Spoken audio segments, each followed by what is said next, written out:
21장 23절로 32절 말씀 우리 한 절씩 교독하겠습니다.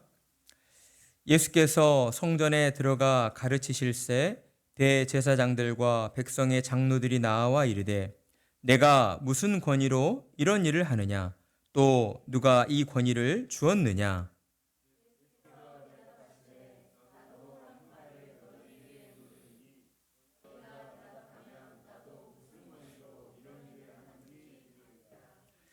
요한의 세례가 어디로부터 왔느냐 하늘로부터냐 사람으로부터냐. 그들이 서로 의논하여 이르되 만일 하늘로부터라 하면 어찌하여 그를 믿지 아니하였느냐 할 것이요.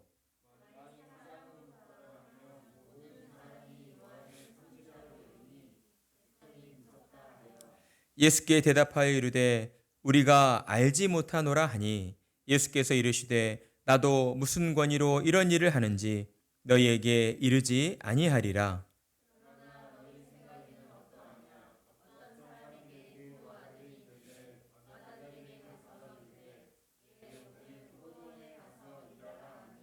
대답하여 이르되 아버지 가겠나이다 하더니 가지 아니하고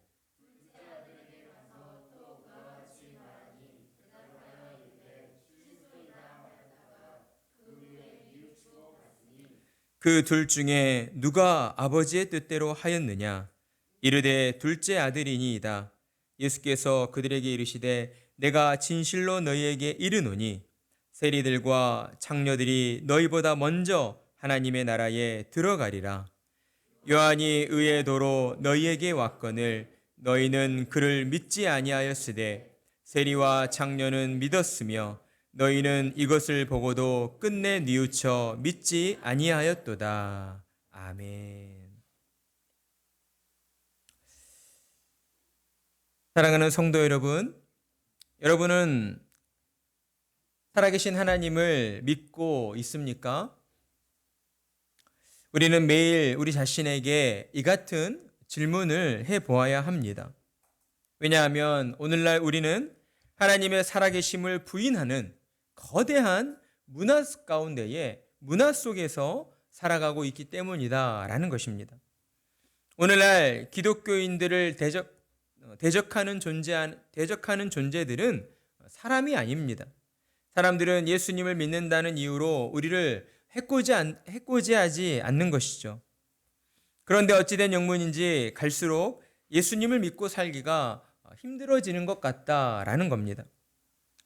그렇습니다. 오늘날 교회는 세상으로부터 거센 압력을 받고 있습니다. 그리고 그 모든 배후에는 사탄이 있다라는 것이죠. 사탄은 옛날처럼 대놓고 그리스도인들을 공격하거나 핍박하지 않습니다. 사탄은 우리의 삶의 모든 영역에서 그리스도인들이 쉽게 움직이지 못하도록 우리의 발을 묶어두는 방식으로 우리를 공격하고 있는 것이죠. 사탄은 오늘날 개인의 개성과 능력을 존중하고 인정해야 하는 다원화 사회 속에서 하나님의 말씀만이 진리라고 주장하고 예수님을 믿어야지만 천국에 갈 수 있다라고 주장하는 기독교를 폐쇄적이고 배타적인 집단이다라며 공격을 하고 있습니다. 사람들에게 교회에 대한 안 좋은 이미지를 갖도록 만들어 가고 있다라는 것입니다.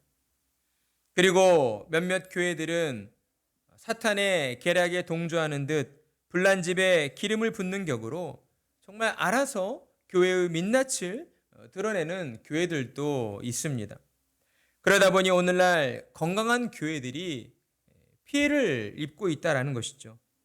사탄의 직접적인 공격이 없었음에도 불구하고 교회 안에서부터 상처가 골마 터지는 일들이 벌어지고 있기 때문입니다.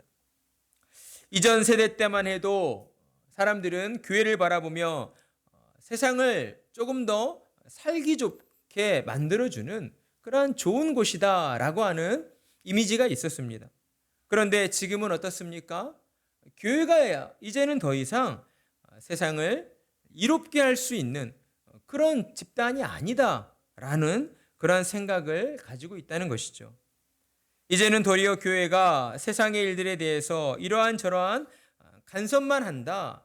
그러니 교회는 더 이상 세상의 일들에 대해 간섭해서는 안 된다라고 하는 그러한 주장들이 나오고 있다라는 것입니다. 대표적인 예가 최근까지도 문제가 되고 있는 동성애의 법적인 허용 문제와 낙태를 합법화하는 문제들이 그렇습니다. 사람들은 성 정체성이라고 하는 것이 개인의 자유이고 개인의 의지이기 때문에 이것을 핍박하고 억압하는 것은 자유민주주의 사회 속에서 전혀 합당치 않다라고 이야기를 하고 있다라는 것입니다. 우리는 분명히 알아야 합니다. 성경은 죄는 미워하되 사람은 미워해서는 안 된다라고 가르치고 있습니다. 왜 이러한 교훈을 우리가 외칠 수 있습니까? 하나님께서 인간의 모든 죄를 용서해 주시기 위해 독생자 예수님을 이 땅 가운데에 보내주셨기 때문이다 라고 하는 것입니다.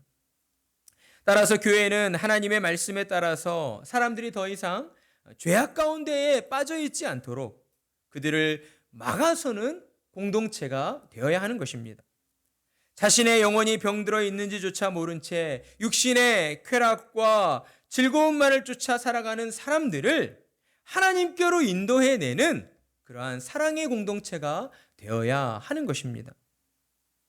그러기 위해서 교회는 세상에 나아가 하나님의 사랑, 이웃사랑의 실천으로 세상을 향하여 죄가 무엇인가를 죄에 대하여 경고하는 그러한 공동체가 되어야 한다라는 겁니다. 그런데 사탄은 항상 이와 같은 하나님의 사랑을 왜곡합니다.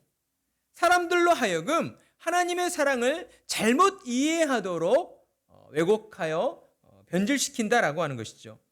그러면서 사람들을 내 편, 네 편으로 갈라치기를 하는 겁니다. 동성애자들의 편을 들어주지 않는 기독교는 편협하고 이기적인 단체이다, 아주 못된 단체이다 라고 그러한 생각을 가지도록 사람들에게 잘못된 인식을 심어주고 있는 것입니다. 그러다 보니 시간이 갈수록 이와 같은 세상의 문화의 압박을 견디지 못하고 점점 교회를 떠나는 이들이 많아지고 있는 것입니다. 그러니 우리는 경각심을 가지고 깨어 있어야 합니다. 주님께서는 분명 저와 여러분을 향하여서 너희는 세상의 빛과 소금이다 라고 말씀하셨습니다. 죄로 타락한 세상을 향하여서 예수님의 생명의 빛을 비추는 등대가 되어야 한다라고 우리에게 말씀하셨다라고 하는 것입니다. 그 주님께서는 오늘도 저와 여러분을 향하여서 우리에게 주어진 빛과 소금의 사명을 온전히 감당하도록 하기 위해 하나님의 말씀을 들려주시며 우리의 잠들어 있는 심령을 일깨워 주시고 있는 것입니다. 육신의 문제들로 우리의 영혼이 혼탁해지지 않도록 우리의 영혼 가운데에 성령의 은혜를 충만히 채워 주시는 것입니다. 예수님께서는 지난 시간 제자들 앞에서 무화과 나무를 저주하셨습니다. 그리고 무화과 나무가 곧 마르게 되어지는 그 표적을 예수님의 제자들과 또한 사람들에게 보여주셨습니다. 예수님께서 저주하여서 말라버리게 만든 무화과 나무는 이스라엘을 상징하고 있었던 것이죠. 따라서 예수님께서 제자들에게 무화과 나무를 마르게 하신 이 표적을 보여주신 것은 이스라엘이 하나님의 언약 백성이라 할지라도 하나님의 뜻에 합당한 열매를 맺지 않으면 무화과 나무처럼 뿌리부터 메말라 죽게 되어지는 그러한 심판을 받게 될 것을 경고하시기 위해서였다라고 할 수 있습니다. 그렇다면 예수님께서 책망하신 이스라엘이 맺지 못한 그 열매는 무엇이었습니까? 바로 믿음의 열매였다라고 하는 것이죠. 하나님은 그들에게 수많은 선지자를 보내어 세상을 구원할 메시아를 보내주시겠다라고 약속해 주셨습니다. 그리고 성경을 통해 메시아가 이 땅에 오셔서 어떤 일들을 행하실 것인가를 그들에게 알게 해주셨다라고 하는 것이죠. 율법 교사였던 예수님 당시의 바리새인들과 서기관들은 이처럼 구약 선지자들의 예언을 통해서 오실 메시아가 어떤 분이신가를 특정할 수가 있었습니다. 그리고 또한 예수님께서도 그들을 향하여서 선지자가 예언한 대로 메시아가 오셔서 행하실 일들을 직접 행해 주셨다라고 하는 것이죠. 선지자들의 예언을 성취하시면서 정말 예수님이야말로 하나님께서 보내시겠다라고 약속하신 메시아가 맞다라고 하는 것을 그들 앞에서 스스로 증명해 보이셨습니다. 그런데 이스라엘의 반응은 어떠했습니까? 예수님을 바라본 바리새인들의 반응은 어떠했습니까?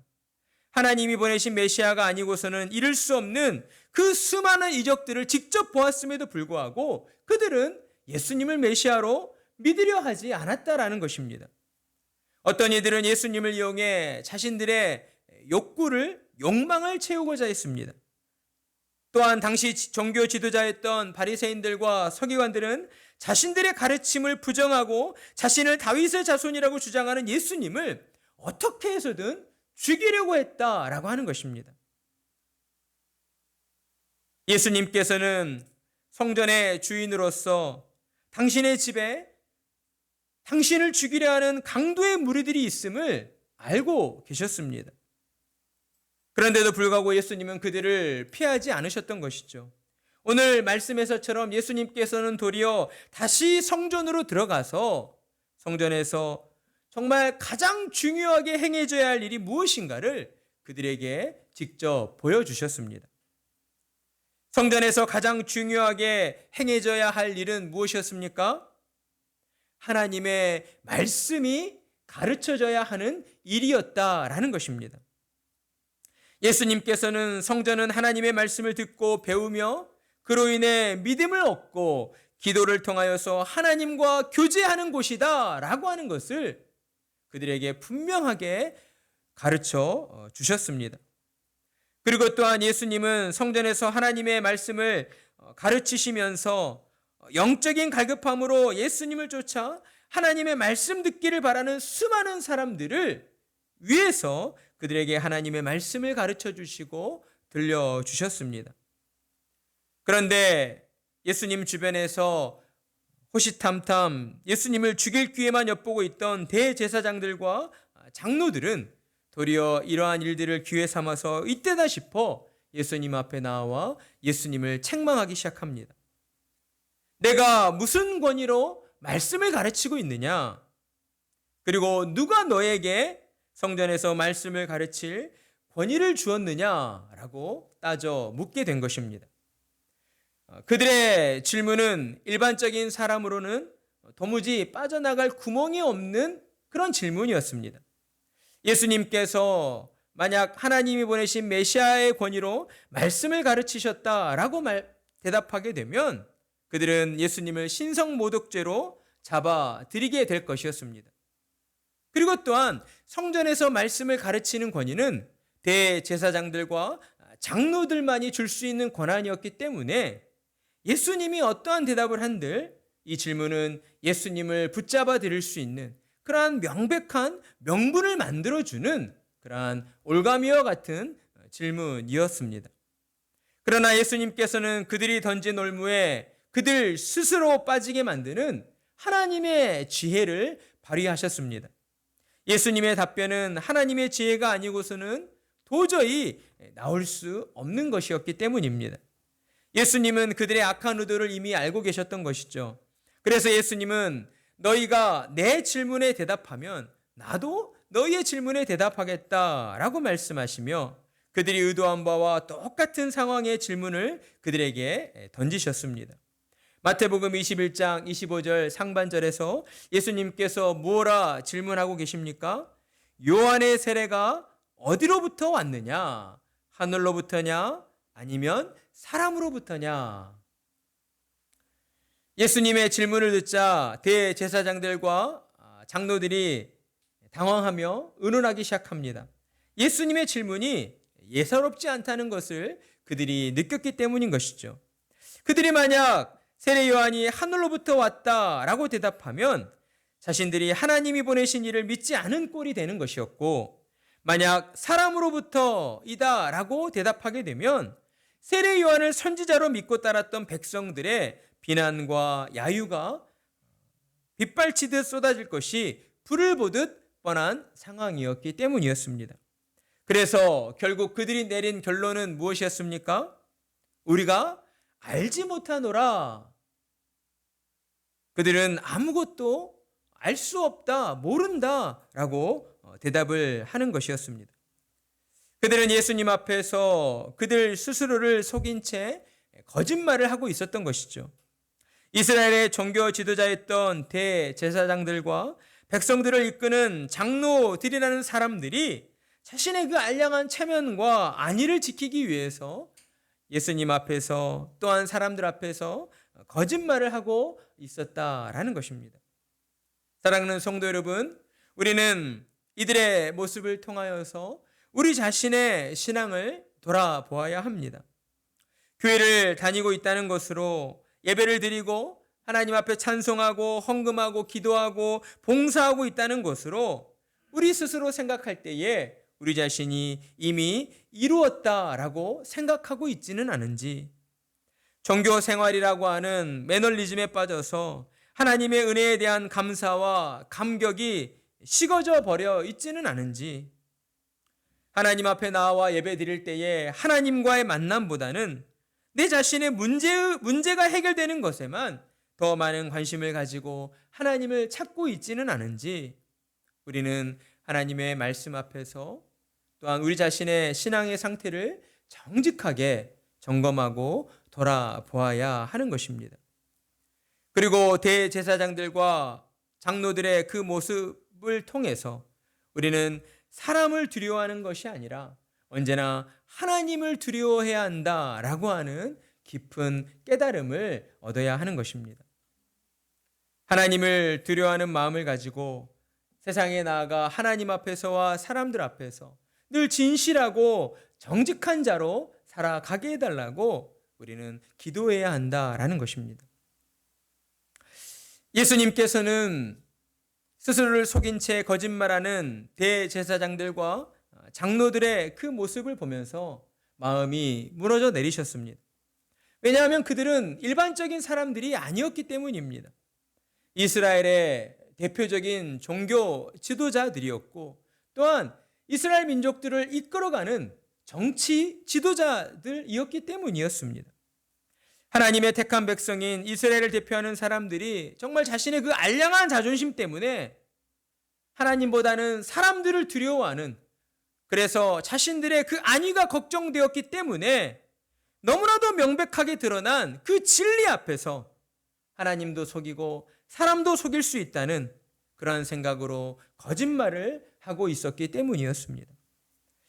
그러자 예수님께서는 그들에게 한 가지 비유의 말씀을 들려주시기 시작합니다. 어느 날 아버지가 첫째 아들을 불러서 아들아 포도원에 가서 일을 좀 해라 라고 말합니다. 그러자 첫째가 어떻게 반응합니까? 네, 알겠습니다. 가서 일하겠습니다 라고 대답하고서는 가지 않았습니다.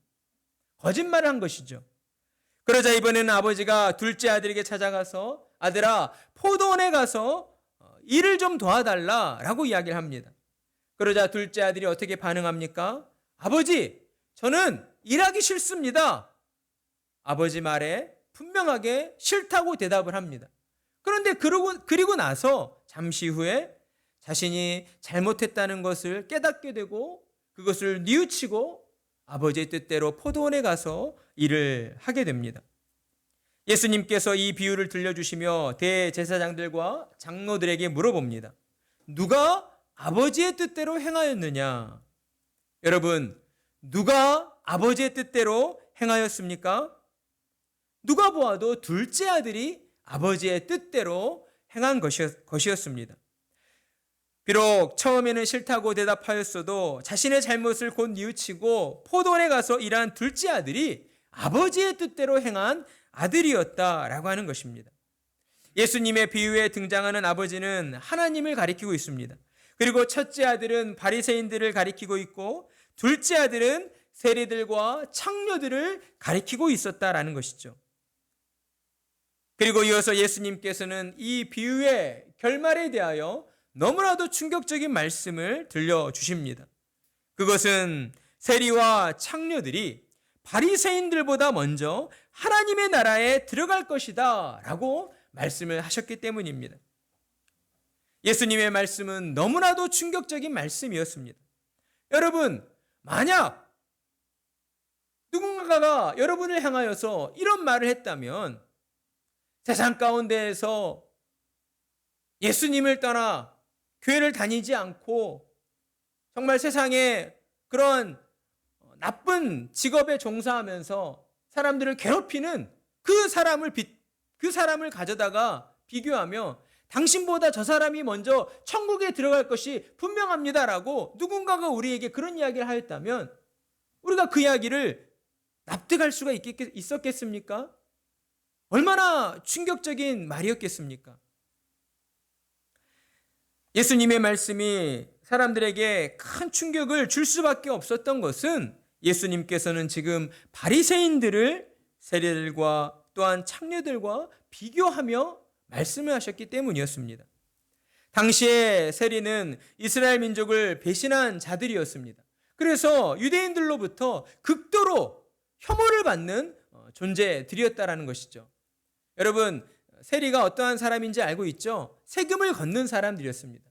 그러니까 당시에 세금을 걷는 사람들은 한마디로 가난한 사람들까지 정말 등골을 빼먹는다고 폭리를 취하는 그러한 사람들이 대부분이었다라고 하는 것이죠. 그런데 또한 로마 당시에 이 세리들이 로마의 편에 속해서 유대인들로부터 세금을 걷어들였으니 얼마나 많은 유대인들이 그 세리들을 미워하고 증오했겠습니까? 세리들은 그런 존재였습니다.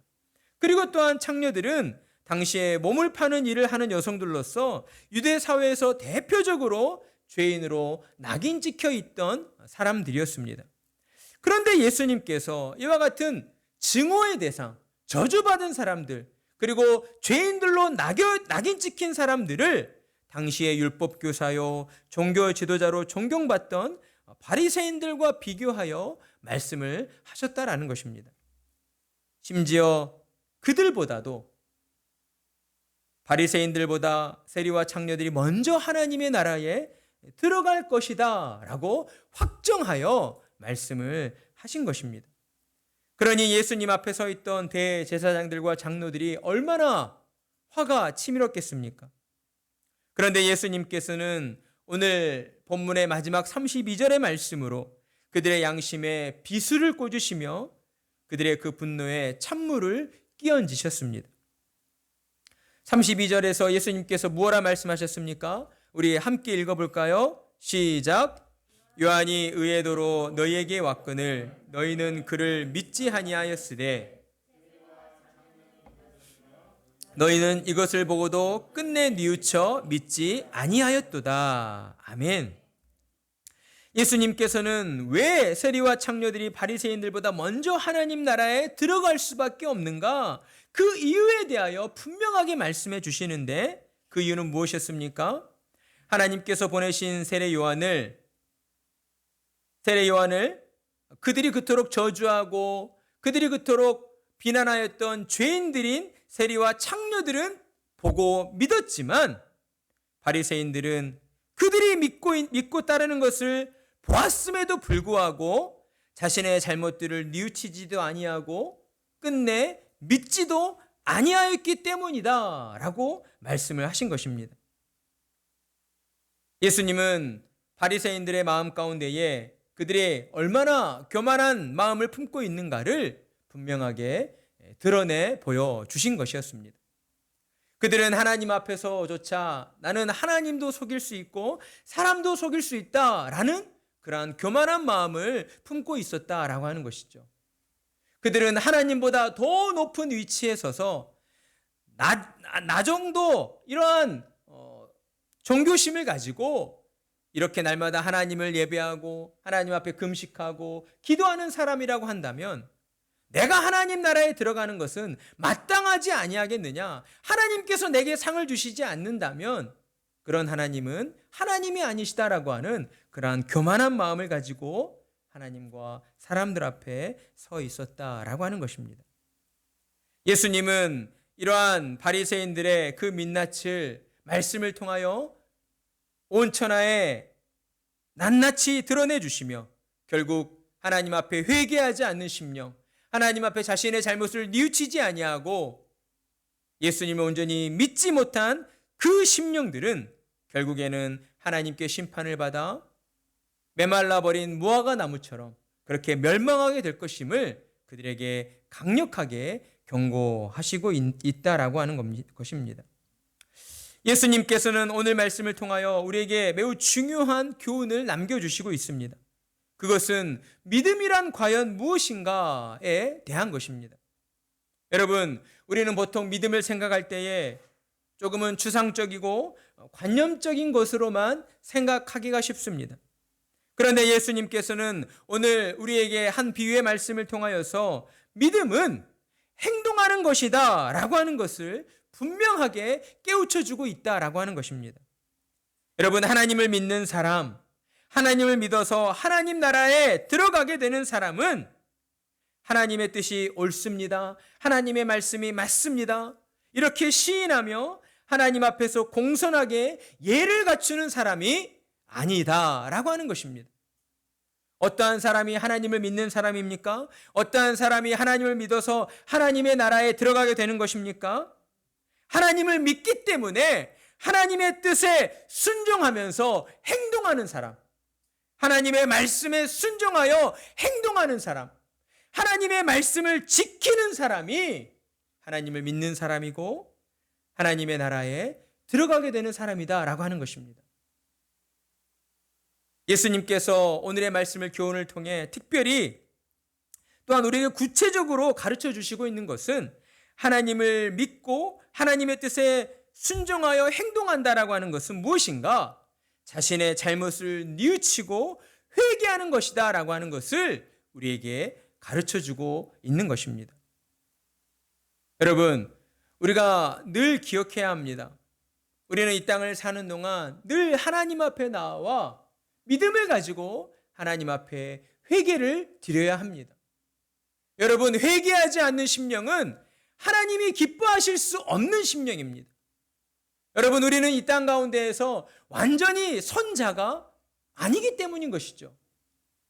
하나님께서 우리를 바라보시며 너무나도 의롭기 때문에, 너무나도 선하기 때문에 우리를 천국으로 데려오지 않고서는 견딜 수 없어 하시는 그런 존재가 우리가 아니다라고 하는 것입니다.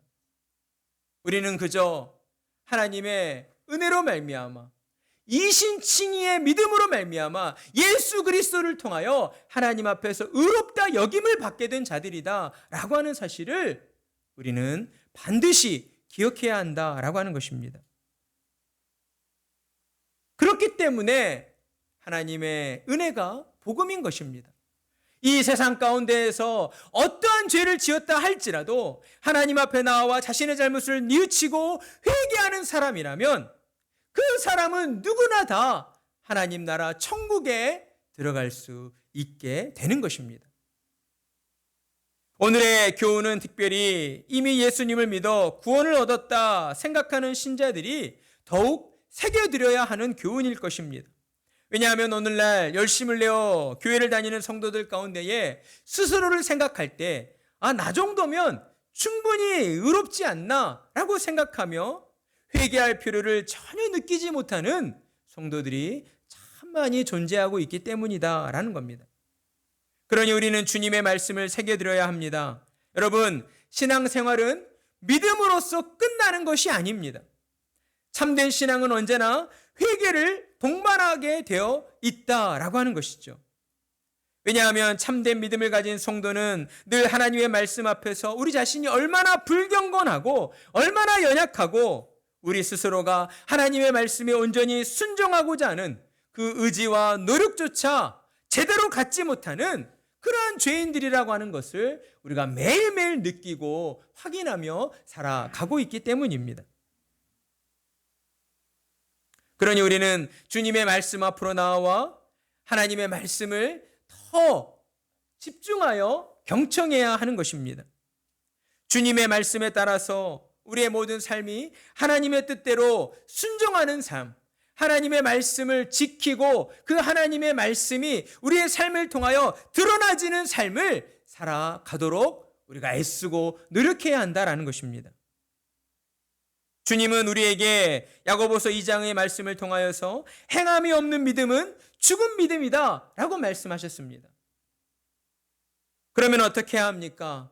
우리가 하나님의 말씀에 온전히 순종하며 이 땅 가운데에서 하나님의 영광을 드러내는 그러한 신앙생활을 해나가기 위해 우리는 과연 어떻게 해야 할 것인가 하는 겁니다. 답은 단 하나입니다.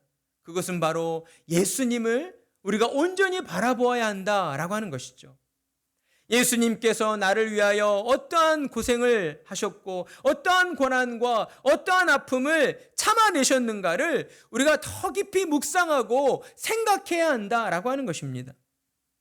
그리고 나를 위하여 매달리신 예수님의 십자가 앞으로 나아가 하나님께 은혜를 구하며 기도해야 한다라고 하는 것이죠. 여러분, 믿음을 가진 성도는 하나님 앞에 나와 무릎 꿇고 기도해야 합니다.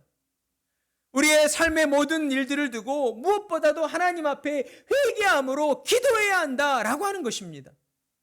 여러분, 우리의 삶을, 우리의 신앙생활을 한번 돌아보십시오. 하나님 앞에 우리가 기도하지 않고 있다면, 하나님 앞에 나와 기도하는 시간이 우리가 하루를 살아가는 시간 속에서 너무나 짧고 부족하다면 우리는 하나님 앞에 우리의 자신을 정직하게 돌아보고 회개해야 한다라고 하는 것입니다. 하나님, 나의 구주이시고 나의 생명이 되시는 예수님께 내 모든 삶을 맡겨드립니다. 제 삶이 주인이 되어주셔서 저의 모든 생각과 마음을 주장하여 주시고 이 땅을 사는 동안 날마다 저의 연약함과 저의 죄악됨을 두고 하나님께 뉘우치고 회개하는 참된 믿음을 갖고 살아가도록 주님 인도해 주시옵소서라고 하나님 앞에 무릎 꿇고 기도해야 하는 것입니다. 그리고 이러한 신앙생활이 흔들림 없이 지속되어 하나님이 기뻐하시는 열매를 맺기 위해 우리는 날마다 하나님의 말씀 앞으로 나아가야 합니다. 하나님의 말씀을 읽고 묵상함으로 우리의 상한 심령의 상태를 들여다보고 하나님의 말씀 앞에 우리 자신을 비추어 보아서 우리가 고쳐야 할 부분, 우리가 회개해야 할 부분, 우리가 교정해야 할 부분이 무엇인가를 날마다 하나님의 말씀으로 비추어 보며 점검해 나가야 한다라고 하는 것입니다. 그러니 우리는 주님이 기뻐하시는 하나님의 말씀에 순종하는 참된 신앙생활을 해 나가기 위해서 이 땅을 사는 동안 하나님께 영광 돌려드리는 열매 맺는 건강한 신자들이 되기 위해서 우리는 더욱 교회로 모이기를 힘써야 하는 것입니다. 우리의 신앙의 뿌리가 토양 위에 뿌리 내려져 있다면 그 토양 가운데에 하나님의 말씀을 부어 영양분을 공급해 줘야 하는 것입니다. 그리고 하나님의 말씀을 듣고 기도를 통하여서 하늘에서 내려지는 하늘의 햇빛과 비를 내리며 우리의 신앙의 나무가 균형 있게 영양분을 공급받도록 해줘야 한다라고 하는 것입니다.